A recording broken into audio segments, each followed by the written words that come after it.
Hey everyone, welcome back. So in this video we shall study the beta distribution. So random variable y is said to have the beta probability distribution with parameters alpha and beta. So both of these are strictly greater than 0 if and only if the density has this form. So note that this distribution lives between 0 and 1.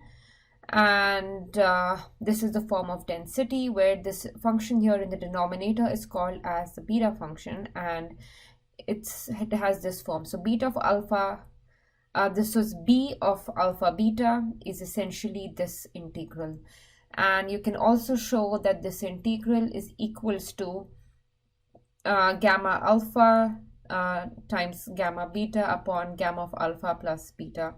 So we'll not show this result here, we don't have enough time for that, but remember this beta function and this gamma function are related, right? And this is the relation between them.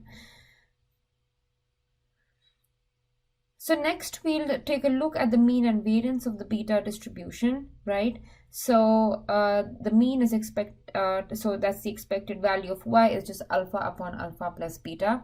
So it's fairly straightforward to show this, right? So expected value of y, that means you integrate from minus infinity to infinity y times the density.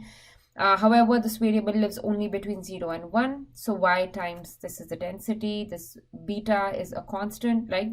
This b of alpha beta is a constant, and you pull that out. And this is the integral we are left with. So now, remember this form, okay? So just like the gamma function results, right? This is an important result to remember.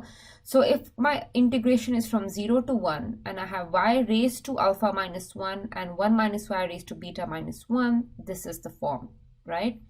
So let's match it with this, right? So y raised to, I need to have alpha minus 1. So all you need to do is add a 1. So I can write y raised to alpha is the same as y raised to alpha plus 1 minus 1, right?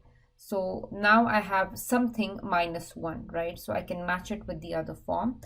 And then we have 1 minus y raised to beta minus 1, right? So if you go back here, if it's alpha minus 1, it's gamma alpha, and then this guy gamma of beta and gamma of the sum of the two, right? So it's y raised to alpha plus 1 minus 1. Therefore, we have alpha plus 1 here. Then just beta. And when you simplify this, or when you write this in terms of the gamma function, this is what you get, okay? So then the terms cancel out. Again, you have to remember that gamma of n plus 1 is n times gamma n, right? This is something we have seen before, so you'll use this formula, right? So basically gamma of alpha plus 1 is equal to alpha times gamma alpha. So that's where this and this will cancel out, leaving this alpha. And similarly, you have alpha plus beta left in the denominator. So go ahead and write each of the steps down one by one, or write this down step by step, and make sure that that you're able to get all of these steps. So this is the mean part. The variance part is going to be a part of your practice problems. Again, it's not incredibly hard.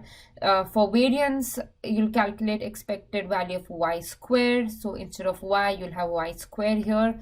And the only thing that will change is this part, right? Anyways, you'll try that out in the practice problems. So that is all for this video. This is a pretty short one. This is not a very commonly used function in general, but if you're doing base or something, you might use a beta prior or the beta distribution there. So yeah, it's pretty straightforward, this part. Do make sure that you solve the practice problems after this. See ya.